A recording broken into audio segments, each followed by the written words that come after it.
Karena itu berapapun umur kita, kalau usia kita ini masih ditambahkan Tuhan, kalau kita masih diberi hidup, tugas panggilan kita belum selesai.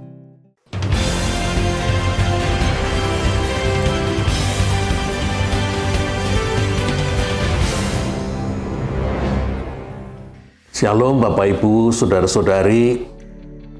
Selamat bertemu kembali bersama dengan saya dalam seri Walking with God.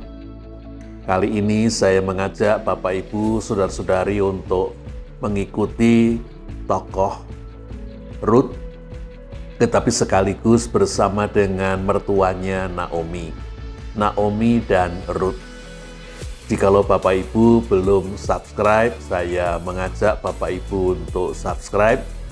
Bila apa yang Bapak Ibu dengar berguna, bisa di-share kepada teman-teman yang lain. Tuhan memberkati kita.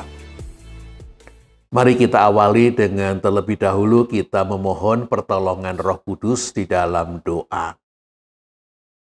Ya Tuhan yang kami panggil sebagai Bapa di dalam Tuhan Yesus Kristus, Tuhan yang mengasihi kami dan yang memeliharakan hidup kami. Kami bersyukur untuk segala sesuatu yang sudah boleh kami terima, kami lakukan, bahkan juga yang kami alami. Kami mohon pertolongan Tuhan supaya kami makin mengerti apa yang menjadi tugas panggilan kami. Mengerti, mengenal Tuhan dengan lebih baik. Mengerti dan mengenal tugas panggilan yang Tuhan berikan. Dan mengerti apa yang menjadi bagian kami pribadi. Apabila kami membaca sebagian dari firman Tuhan, tolonglah kami ya Allah Roh Kudus supaya huruf-huruf Alkitab kami kembali menjadi firman yang hidup. Jadikan hati pikiran kami seperti tanah yang subur bagi benih firman Tuhan. Dan tolonglah alat yang menjadi perantaraan firman. Layakkan, kuduskan, dan mampukanlah ia, supaya ia dapat berkata-kata seturut dengan kehendak Tuhan, tetapi juga agar kata-katanya dapat kami ikuti dan kami mengerti. Di dalam nama Tuhan kami yang hidup, Tuhan Yesus Kristus, kami berdoa dan memohon. Terima kasih. Amin. Mari Bapak Ibu, Saudara-saudari, saya ajak membaca dua bagian dari kitab Rut. Yang pertama, Rut pasal yang pertama, Rut 1, ayat 15 sampai dengan 22. Dan bagian yang kedua dari Rut pasal yang keempat, ayat 13 sampai dengan 17. Kita mulai dengan bacaan yang pertama, Rut pasal 1, ayat 15 sampai dengan 22 yang dituliskan demikian.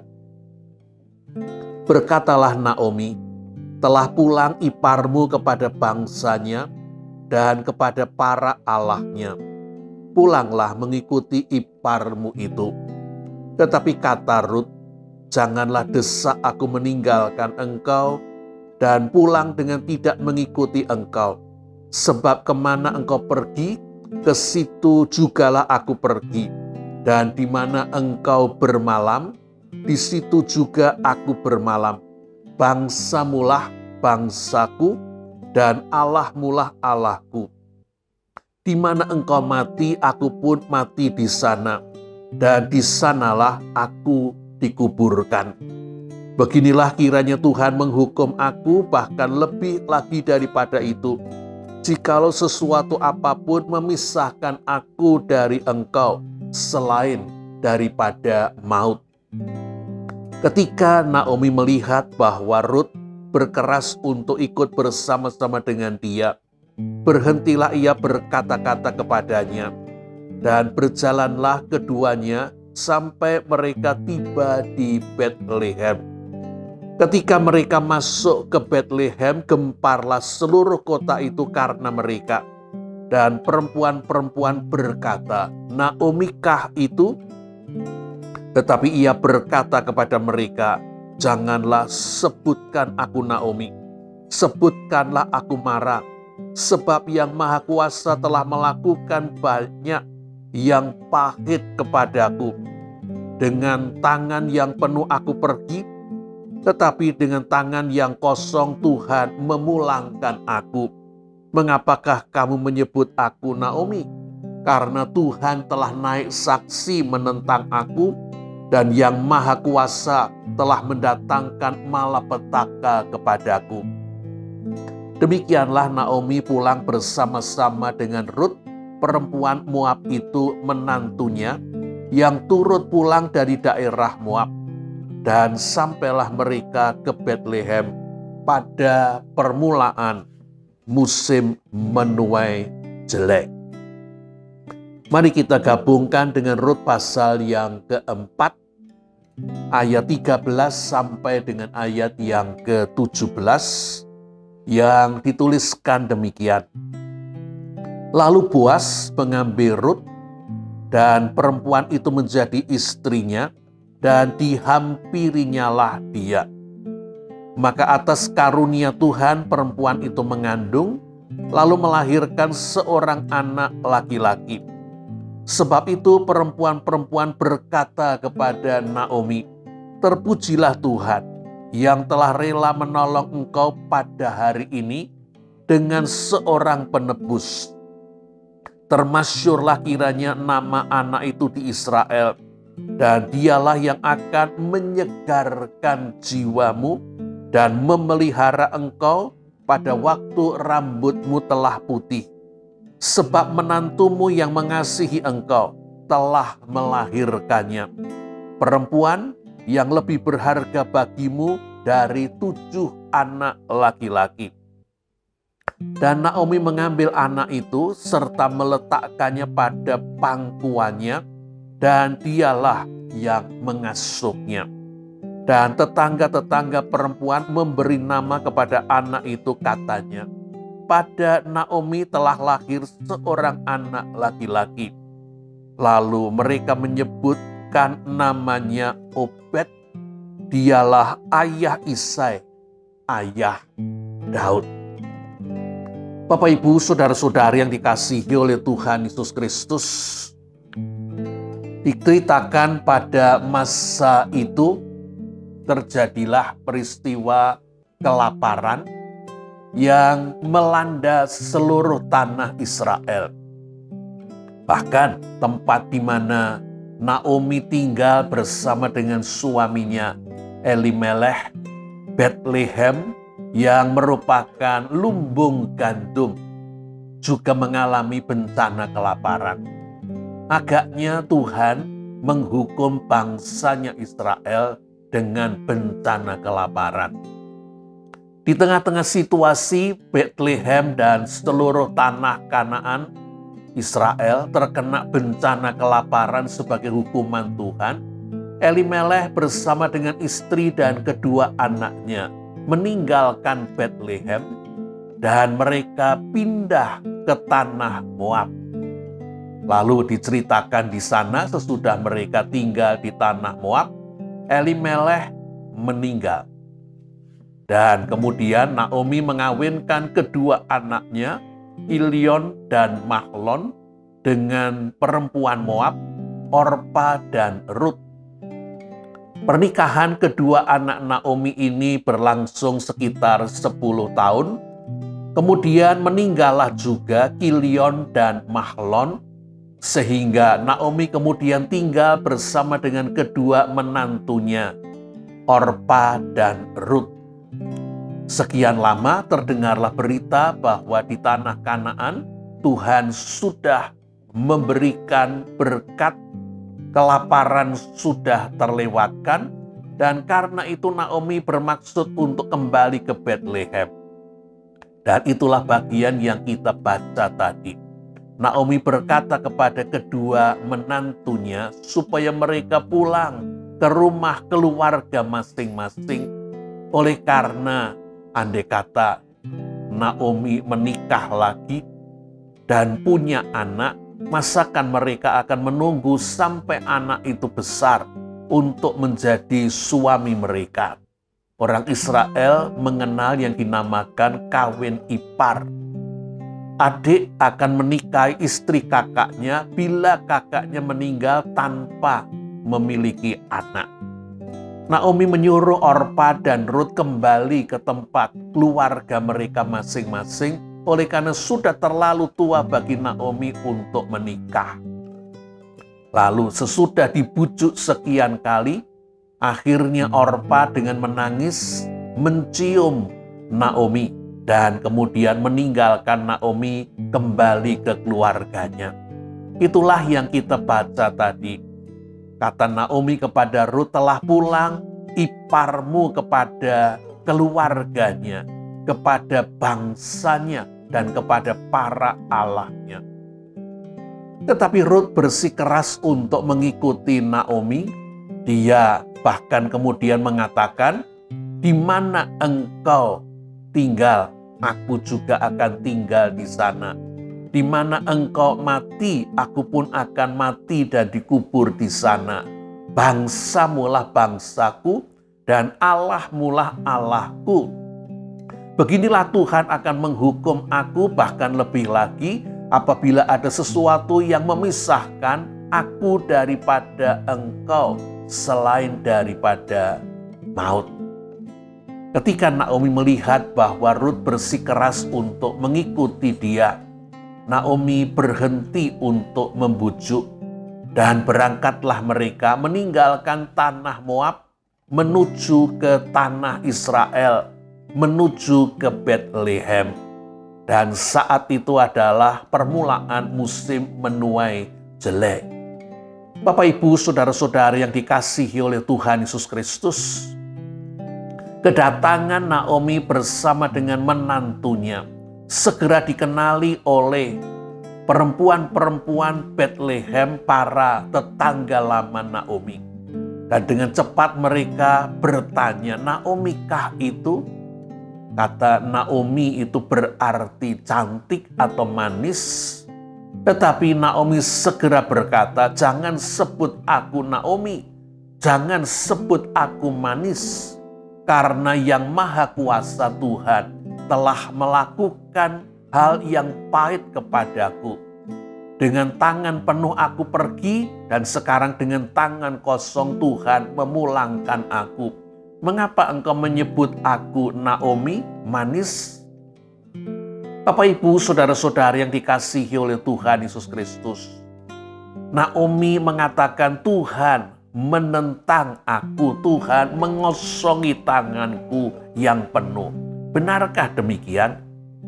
Tuhan berbuat jahat kepada keluarga Naomi?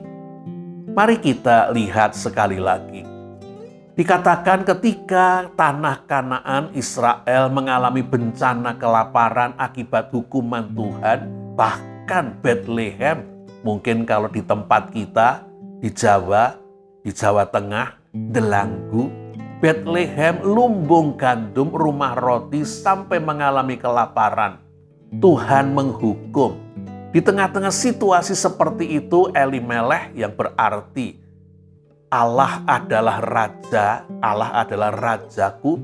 Elimelech bersama dengan Naomi dan kedua anaknya Kilion dan Mahlon justru meninggalkan tanah Israel.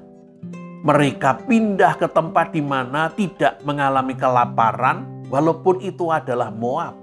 Elimelech, Naomi, Mahlon, dan Kilion yang pertama tidak solider dengan apa yang sedang terjadi dengan bangsanya. Dihukum Tuhan, tidak introspeksi dan kemudian bertobat. Dihukum Tuhan justru lari dan pergi ke tanah Moab. Yang kedua, tanah Moab, orang Moab sudah dikutuk oleh Tuhan, yang dituliskan di dalam Ulangan pasal yang ke-23 ayat yang ketiga. Sampai keturunan ke-10 pun orang Moab tidak boleh menjadi jemaah Tuhan. Jemaat Tuhan. Moab dikutuk oleh Tuhan, dan sekarang justru Elimelech bersama dengan keluarganya pergi ke tanah Moab yang dikutuk oleh Tuhan. Lalu sesudah sekian lama tinggal di Moab, Elimelech meninggal dunia. Dan kita tidak terlalu tahu berapa lama, Mahlon dan Kilion kemudian menikah dengan perempuan Moab. Apa artinya ini? Sementara dikatakan di dalam kitab Ulangan, pasal yang ke-6, ayat 3 dan 4, orang Israel tidak boleh kawin dengan bangsa lain. Sekarang Kilion dan Mahlon justru menikahi perempuan Moab, Orpa dan Rut. Dan terjadilah dalam pernikahan ini, sampai tahun demi tahun dilewati, tidak ada anak yang hadir di sana. Sesudah 10 tahun Mahlon yang menikah dengan Rut, Kilion yang menikah dengan Orpa, mereka berdua, Kilion dan Mahlon, juga meninggal dunia tanpa anak. Mungkin karena mereka melakukan apa yang tidak diizinkan oleh Tuhan, menikah dengan perempuan Moab, Tuhan menahan berkat kandungan, yaitu anak. Jadi, Naomi kehilangan suaminya 10 tahun yang lalu. Naomi kehilangan kedua anaknya, Kilion dan Mahlon. Naomi sekarang bersama dengan kedua menantunya perempuan Moab, Orpa dan Rut. Lalu, ketika Bethlehem mulai ada jelai dan gandum, Naomi kembali lagi ke Bethlehem, Orpa kembali kepada keluarganya, dan Rut tetap menyertai Naomi. Apakah Tuhan mengosongi Naomi? Ataukah sesungguhnya Elimelech dan Naomi yang meninggalkan tanah Israel? Ketika Tuhan menghukum, mereka tidak peduli dengan hukuman Tuhan. Bukankah Elimelech, Naomi bersama dengan anak-anak mereka yang meninggalkan Tuhan? Pergi kemana? Moab. Mati karena mengawini? Bukan, mati karena 10 tahun sesuatu yang aneh atau sesuatu yang tidak wajar. Kilion dan Mahlon sempat menikah hidup 10 tahun dan sesudah itu mereka mati. Mungkin protes dari Naomi ibunya adalah, mengapa mati dalam kurun waktu berdekatan? Ya, siapa yang bisa mengatur?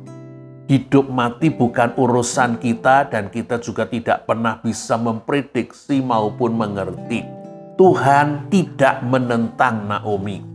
Naomi bersama dengan suami dan anaknya yang meninggalkan Tuhan. Bapak, Ibu, saudara-saudari yang dikasihi oleh Tuhan Yesus Kristus, tetapi apakah benar Tuhan mengosongi Naomi? Oleh karena mendapatkan Rut, menantu yang mengasihi Naomi, Rut yang kemudian giat bekerja untuk mencukupkan kebutuhan dirinya dan Naomi dengan mengambil sisa-sisa dari panen jelai maupun nanti musim berikutnya gandum. Naomi mau bekerja, sudah terlalu tua, jadi menantunya Rut yang bekerja. Tetapi Rut perempuan asing, kepada siapa dia bisa mendapatkan sisa-sisa panen jelai dan gandum dengan aman, tidak diganggu para pekerja yang menyabit jelai maupun gandum. Tuhan sudah mengatur oleh karena Rut mengambil sisa panen jelai di tempat ladang Boas, salah satu famili daripada Elimelech, kerabat Elimelech yang punya tugas untuk menebus, untuk membeli ladang sawah tanah milik Elimelech. Dan Boas mengerti cerita tentang Naomi yang pulang bersama dengan menantunya perempuan Moab yang bersedia untuk meninggalkan Moab dan pergi ke tanah Israel. Boas kemudian melarang pegawai-pegawainya laki-laki untuk mengganggu Rut. Bahkan dia kemudian juga berpesan supaya sedikit-sedikit dari jelai yang sudah dipotong supaya ditinggalkan untuk Rut. Singkat cerita, Boas memberikan kebaikan bagi Rut, baik boleh mengambil sisa panen maupun diajak untuk makan siang pada saat semua pegawai Boas berhenti dan makan. Maupun Boas akan melakukan yang lebih jauh lagi, mempersilahkan Rut bekerja di tempatnya selama musim panen jelai dan gandum. Bapak, Ibu, saudara-saudari yang dikasihi oleh Tuhan Yesus Kristus, ketika panen jelai selesai disusul dengan panen gandum selesai, lalu Naomi berkata kepada Rut, "Kamu berlindung kepada Boas. Nanti ketika Boas sudah tidur di tempat pengirikan gandum, kamu meletakkan tubuhmu di bagian kaki di bawah selimutnya. Dan lakukan saja, nanti laki-laki itu akan meneruskan apa yang menjadi maksudku." Dan begitulah ketika Boas capek mengirik gandum, lalu dia tidur di tempat pengirikan gandum, Rut perlahan-lahan membaringkan dirinya di bagian kaki Boas. Dan ketika Boas bangun tengah malam, dengan terkejut dia menemukan ada yang ada di bawah kakinya, dan ternyata itu Rut. Lalu Rut segera berkata, "Lindungilah aku, lindungilah kami di bawah sayapmu." Lalu Boas memuji Rut, oleh karena berlindung di kaki mohon perlindungan, sesungguhnya sama dengan menyerahkan diri. Boas berkata kepada Rut, "Aku sudah mendengar apa yang kamu lakukan untuk mertuamu, dan aku memuji oleh karena engkau tidak memilih laki-laki muda. Engkau melakukan apa yang seturut dengan anjuran mertuamu. Tinggallah di sini sampai menjelang pagi, dan aku akan terlebih dahulu mengurus dengan penebus yang lebih berhak daripada aku. Jikalau ia mau menebus, membeli tanah Naomi, juga mengambilmu sebagai istri, biarlah dia yang melakukannya. Tetapi jikalau ia tidak mau, aku yang akan melakukannya, membeli tanah Naomi dan mengambilmu menjadi istriku." Singkat cerita, Boas mengurus dan terjadilah penebus yang lebih utama tidak bersedia mengawini Rut karena dia sudah punya istri. Jadi Boas kemudian membeli tanah Naomi dan sekaligus mengambil Rut menjadi istrinya. Dan bagian cerita pada pasal yang keempat yang kita baca tadi, Tuhan memberkati pernikahan Boas dan Rut dengan memberikan anak. Anak inilah yang kemudian menyebabkan perempuan-perempuan Bethlehem bersyukur dan memuji Tuhan. Oleh karena Tuhan sudah mengaruniakan berkat bagi Rut bersama dengan Boas, tetapi juga bagi Naomi. Anak Rut inilah yang nanti akan menyegarkan jiwa Naomi. Anak Rut inilah yang akan memelihara Naomi sampai putih rambutnya. Lalu Naomi mengambil anak Rut di pangkunya dan kemudian ia yang akan mengasuhnya. Bapak, Ibu, saudara-saudari yang dikasihi oleh Tuhan Yesus Kristus, ketika Rut memiliki anak, perempuan-perempuan Bethlehem berkata kepada Naomi, "Menantumu perempuan lebih berharga daripada 7 anak laki-laki." Inilah kiranya yang memberikan keinsiapan kepada Naomi. Kata-katanya yang menuduh Tuhan mengosongi tangannya. Kata-katanya mengatakan Tuhan menentang dirinya berbuat jahat adalah tuduhan yang salah. Oleh karena dia kehilangan laki-laki, suami dan 2 anak, tetapi di dalam diri Rut, perempuan-perempuan Bethlehem mengatakan, ia lebih daripada 7 anak laki-laki. Di dalam Rut, Naomi sesungguhnya mendapatkan berkat Tuhan yang besar. Oleh karena kita yang hidup sesudah Naomi tahu persis, anak Rut yang bernama Obed kemudian akan melahirkan, saya kira bukan melahirkan, akan memiliki anak yang bernama Isai. Dan pada gilirannya Isai memiliki anak yang diberi nama Daud. Itulah Raja Israel yang kedua.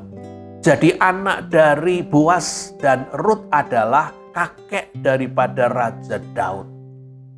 Bapak, Ibu, saudara-saudari yang dikasihi oleh Tuhan Yesus Kristus, mari kita mundur sedikit dan mempertanyakan bahwa menantu Naomi, Orpa, bersedia untuk kembali kepada keluarganya dan bangsanya dan Allahnya, Kamos, dewanya orang Moab. Tetapi Rut justru bersedia untuk mengikuti Naomi pergi ke tanah Israel, dan itu berarti meninggalkan sanak familinya, meninggalkan negerinya Moab, dan meninggalkan Allahnya, Kamos. Mengapa Rut bersedia melakukan hal ini? Bapak, Ibu, saudara-saudari yang dikasihi oleh Tuhan Yesus Kristus, saya merasa bahwa pernikahan Rut dan Mahlon, kehidupan Rut bersama dengan Mahlon selama 10 tahun, dan itu juga bergaul bersama dengan mertuanya Naomi, memberikan pemahaman melalui apa yang dilihat dan dirasakan Rut 2 hal, yaitu kehidupan kasih di antara Naomi bersama dengan anak-anaknya, kasih yang kemudian juga dirasakan, kasih dari ibu mertuanya maupun kasih dari suaminya.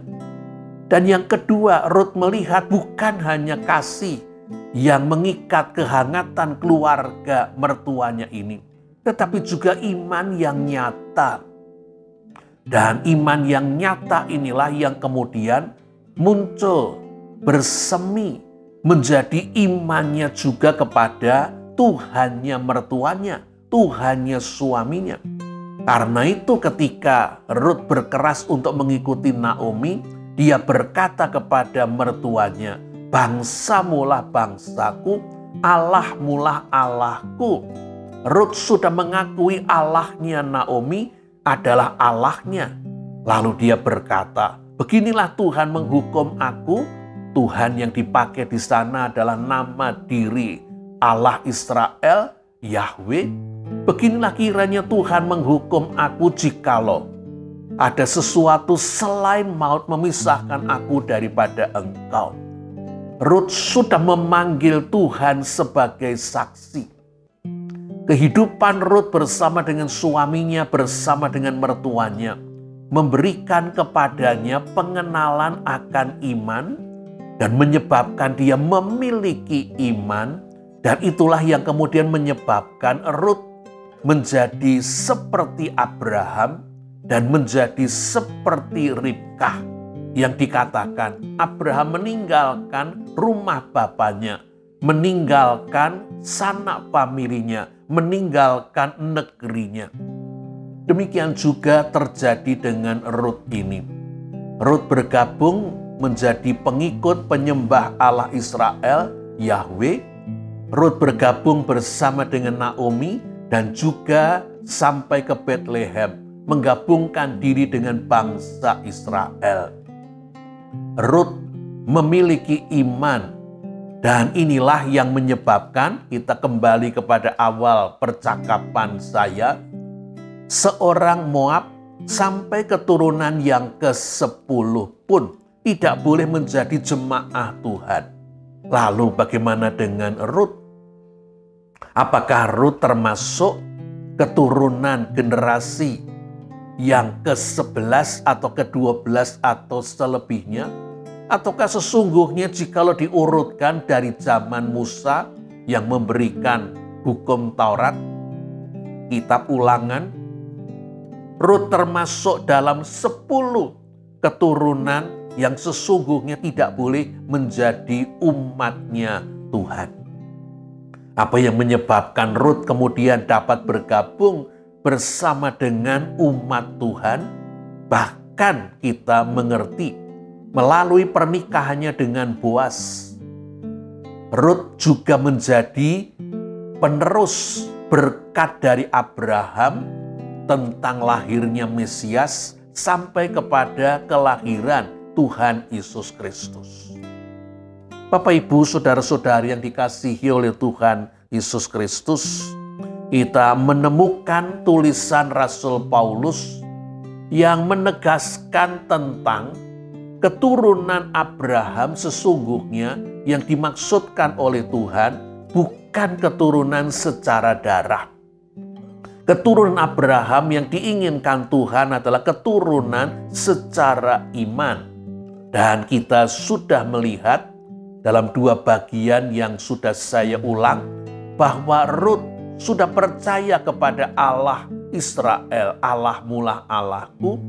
Beginilah kiranya Tuhan menghukum aku jika Rut beriman kepada Allah Naomi, Allah Israel. Dan mari kita lihat di dalam Galatia pasal yang ketiga, ayat 7 sampai dengan 9, Rasul Paulus menuliskan demikian. Jadi kamu lihat bahwa mereka yang hidup dari iman, mereka itulah anak-anak Abraham. Dan kitab suci yang sebelumnya mengetahui bahwa Allah membenarkan orang-orang bukan Yahudi oleh karena iman, telah lebih dahulu memberitakan Injil kepada Abraham. Olehmu segala bangsa akan diberkati. Jadi mereka yang hidup dari iman, merekalah yang diberkati bersama-sama dengan Abraham yang beriman itu. Yang menyebabkan Rut mematahkan kutukan bangsa Moab sampai generasi ke-10 tidak boleh menjadi umat Tuhan adalah oleh karena Rut beriman. Imanlah yang menyebabkan Rut juga masuk menjadi anak Abraham, keturunan Abraham. Kalau begitu, mari kita mundur lebih jauh. Mungkin Naomi merasa 10 tahun, bahkan mungkin lebih panjang ketika suaminya masih hidup dan tinggal di sana sejak awal. Mungkin Naomi merasa kehidupannya bersama dengan keluarga selama di Moab adalah kehidupan yang sia-sia. Hanya mati dan mati dan mati dimulai dari Elimelech, lalu Kilion, lalu Mahlon. Tidak ada hasilnya. Apakah begitu? Tidak. Oleh karena dengan Rut mengikuti mertuanya Naomi ini, dengan mengatakan bangsamu lah bangsaku dan Allahmu lah Allahku, kehidupan Rut selama bersama dengan suaminya dan Naomi, ketika dia mengalami cinta kasih di tengah-tengah keluarga Naomi, ketika dia menyaksikan iman yang dinyatakan di tengah-tengah kehidupan keluarga Naomi, ia mengalami bahwa dia pun kemudian beriman kepada Allah Israel. Dengan demikian Naomi maupun Mahlon maupun Kilion sesungguhnya berhasil menularkan iman percaya mereka. Dan Rut adalah hasilnya. Dan dari Rut melalui pernikahannya dengan Boas, nanti akan muncul generasi demi generasi. Obed, Isai, Daud, dan nanti masih akan ada lagi keturunan dari Raja Daud. Bapak, Ibu, saudara-saudari yang dikasihi oleh Tuhan Yesus Kristus, Naomi bersama dengan keluarganya meninggalkan Bethlehem, meninggalkan bangsa Israel ketika sedang dihukum Tuhan adalah sesuatu yang salah. Tetapi kita mengerti apa yang dituliskan Rasul Paulus di dalam Roma 8 ayat 28. Allah ikut bekerja dalam segala sesuatu untuk mendatangkan kebaikan bagi mereka yang mengasihi Dia. Kesalahan Elimelech dan Naomi dengan pergi ke tanah Moab dipakai Tuhan untuk menjemput Rut yang beriman seperti iman Abraham dan Ribka. Dan kemudian menyebabkan Rut menjadi garis pewaris yang akan sampai kepada kelahiran Mesias, yaitu Tuhan Yesus Kristus. Bapak, Ibu, saudara-saudara yang dikasihi oleh Tuhan Yesus Kristus, apakah hidup kita ini gagal ataukah hidup kita ini berhasil? Bapak, Ibu sedang berada dalam posisi yang mana? Kalau kita sekarang merasa hidup kita ini dalam keadaan gagal, sesungguhnya kriteria keberhasilan yang kita pakai, kriteria apa? Apa yang menurut saudara, ibu, bapak anggap sebagai keberhasilan? Makin bertambah miliknya, makin besar pengaruhnya, grafiknya makin naik, jaya? Ataukah kalau kita mengalami kehilangan seperti Naomi, makin tidak memiliki, itu sebuah kegagalan? Naomi akhirnya harus kita katakan bukan gagal. Naomi berhasil karena ukuran keberhasilan kita harus kita berikan kepada standar yang ditetapkan Tuhan, yaitu soal iman. Bukan soal kekayaan, bukan soal properti, bukan soal pengaruh atau nama besar. Dikatakan oleh Rasul Paulus bahwa kita akan dibuat menjadi serupa dengan Kristus. Pergilah, jadikanlah semua suku bangsa muridku.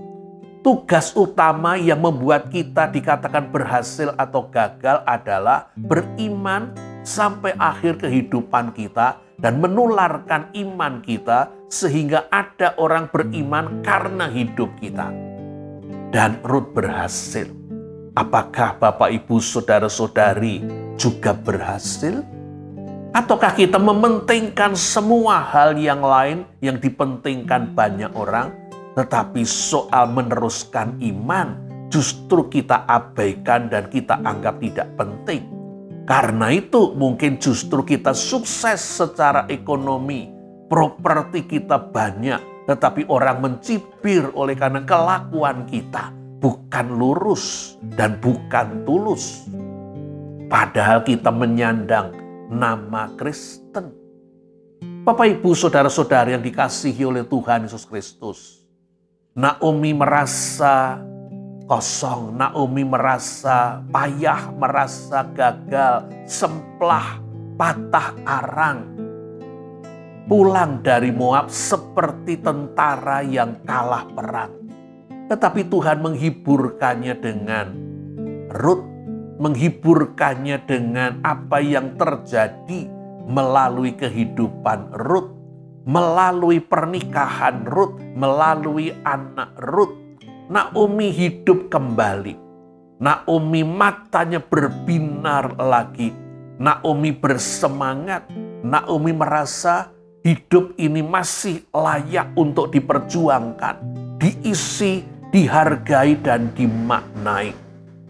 Tuhan mengubahkan hidup Naomi, menghidupkan hidup Naomi dengan peranan Rut. Bapak, Ibu, saudara-saudari yang dikasihi oleh Tuhan Yesus Kristus, sepasang suami istri, Lisa dan Kit, mengambil seorang anak dari Uganda untuk mereka jadikan seperti anak asuh. Anak ini berusia 17 tahun pada waktu diceritakan, tetapi anak ini menderita cacat pada tulang pinggulnya. Dia mengalami operasi, tetapi kelihatannya operasi di Uganda tidak berhasil dengan baik. Oleh Lisa dan Kit, Alex, nama anak ini dibawa ke Amerika untuk dioperasi di Amerika dan sekaligus untuk diterapi. Dan pencerita ini, Diana, adalah teman dari Lisa, seorang yang sesungguhnya terapis profesional. Tetapi 4 tahun yang lalu dia sudah menghentikan prakteknya, entah oleh karena sesuatu alasan yang menyebabkan dia memilih untuk berhenti.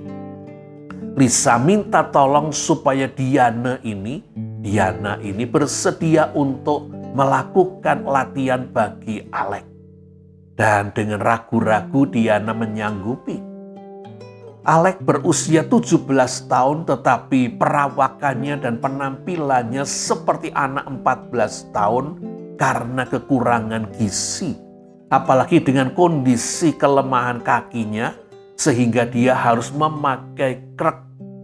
Tetapi mata Alex ini adalah wajah dan mata yang ceria. Di mana-mana dia seperti sedang membawa keceriaan. Cacatnya tidak membuat dia menjadi rendah diri. Cacatnya tidak membuat dia menjadi murung. Dia bergembira dan terlebih daripada bergembira, dia beriman.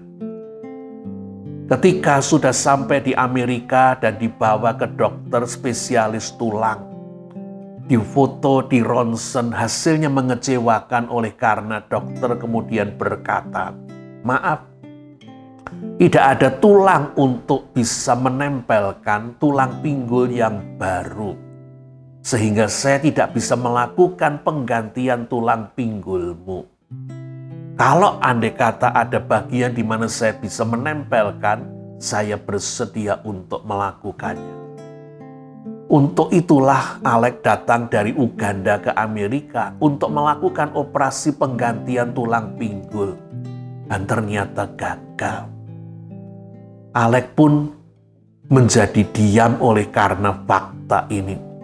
Tetapi dia masih terus melakukan tugasnya, yaitu memakai semua waktu, kalau boleh dikatakan, untuk belajar dan belajar. Ia memakai 10 jam sehari untuk belajar, bahkan kadang-kadang 12 jam untuk belajar. Oleh karena hanya dengan belajar, ia memiliki masa depan di Uganda sebagai seorang anak panti asuhan. Ketika akhirnya dia mengalami infeksi dan kemudian harus ke dokter untuk diberi antibiotik dan akhirnya sembuh, dan sambil semuanya itu dia dilatih, kakinya digerak-gerakkan, perenggangan, dan berhasil untuk maju sekitar sekian senti, itu sudah membawa kegembiraan. Tetapi karena tidak bisa dilakukan operasi penggantian tulang pinggul, Alex harus kembali ke Uganda. Dan Diana, pencerita ini, kemudian menawarkan kepada Alex apakah dia bersedia untuk tetap di Amerika, studi di Amerika, tinggal di rumahnya, dan ia yang akan menanggung biayanya. Dan sangat mengejutkan oleh karena Diana sangat berharap bahwa usulannya akan diterima. Alex berkata, tinggal di Amerika ini semuanya itu nyaman dan mudah. Saya akan menjadi malas kalau saya tinggal di sini. Tetapi saya harus kembali ke Uganda. Panggilan saya adalah untuk memberitahukan kepada orang-orang di sana apa yang sudah Tuhan lakukan bagi mereka.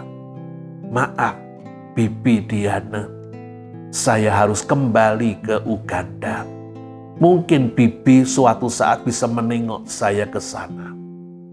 Dan akhirnya waktu untuk kembali ke Uganda itu pun tiba. Alex kembali diantar pasangan suami istri, Lisa dan Kit, diantar kembali ke Uganda. Dan berita yang kemudian terdengar, Alex kembali mengalami infeksi dan tidak bisa diobati sehingga hanya bisa terjadi dengan pemulihan dari dalam tubuhnya sendiri. Dan Alex berdoa sambil membaca kitab suci, berdoa dan sambil membaca kitab suci. Dan akhirnya dia mengalami kesembuhan. Bapak, Ibu, saudara-saudari yang dikasihi oleh Tuhan Yesus Kristus, ketika Ibu Diana ini mengkhawatirkan tentang kesehatan Alex di Uganda, Tuhan seperti berkata kepadanya, engkau merawat kakinya, Tetapi bukankah kesembuhan hanya datang melalui aku? Ibu Diana tiba-tiba menyadari bahwa keinginannya untuk menolong sesama melalui kecakapan sebagai terapis yang ia miliki, yang sudah hilang dan berhenti selama 4 tahun ini, sekarang muncul kembali oleh karena kehadiran Alex dan oleh karena melakukan perawatan terhadap Alex. Dan ia menyadari bahwa inilah panggilan hidup yang kembali diingatkan Tuhan untuk ia lakukan. Untuk apa dia studi? Untuk apa dia belajar? Untuk apa dia melatih diri sekian lama sehingga menjadi seorang terapis? Kalau kemudian semuanya itu menjadi tidak berguna. Ibu Diana kembali bersemangat untuk memakai apa yang ia miliki menjadi berguna bagi sesama. Soal sembuh itu bagiannya Tuhan. Bukankah itu yang dilakukan Ruth dengan hadir di dalam kehidupan Naomi? Menjadikan kehidupan Naomi yang sudah lesu, merasa gagal, semplah, patah arang, sudah seperti tidak punya masa depan, menjadi hidup kembali, berkobar, bersemangat, bergairah, masih belum selesai tugas panggilannya. Masih ada yang harus dia lakukan. Bagaimana dengan kehidupan kita, Bapak, Ibu, Saudara-saudari? Adakah kita saat ini bersemangat untuk terus melanjutkan hidup? Berkobar-kobar untuk melakukan apa yang bisa kita lakukan? Ataukah kita sudah memilih untuk menjadi apatis? Sudah memilih untuk tidak melakukan apa-apa. Kita sudah pensiun. Kita sepertinya cuma tinggal menunggu panggilan Tuhan. Bapak, Ibu, Saudara-saudari yang dikasihi oleh Tuhan Yesus Kristus, sampai kita menghembuskan napas terakhir, tugas kita baru selesai. Karena itu berapapun umur kita, kalau usia kita ini masih ditambahkan Tuhan, kalau kita masih diberi hidup, tugas panggilan kita belum selesai. Mari kita menguatkan diri kita dan menjadi seperti Ruth menguatkan orang-orang di sekeliling kita. Atau mari kita membuka mata kita untuk melihat ada orang-orang seperti Ruth di sekeliling kita yang akan dipakai Tuhan membangkitkan gairah kita, membangkitkan semangat kita, mendorong kita untuk melakukan apa yang menjadi bagian kita.